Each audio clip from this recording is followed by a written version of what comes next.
Assalamu Walaikum. Hello friends, how are you? Welcome back to my another video. In this video, I am going to show you how to make a table landscape in Microsoft Publisher 2016. Let's get started.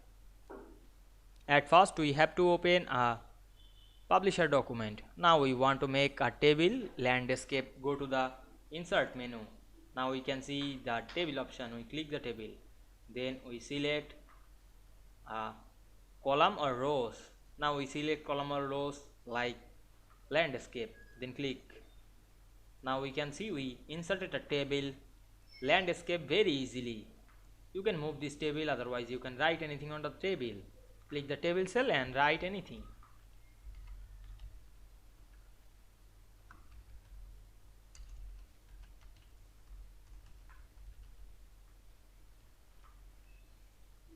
I hope you enjoyed the video. Please like, comment, share and subscribe my channel. Thanks for watching.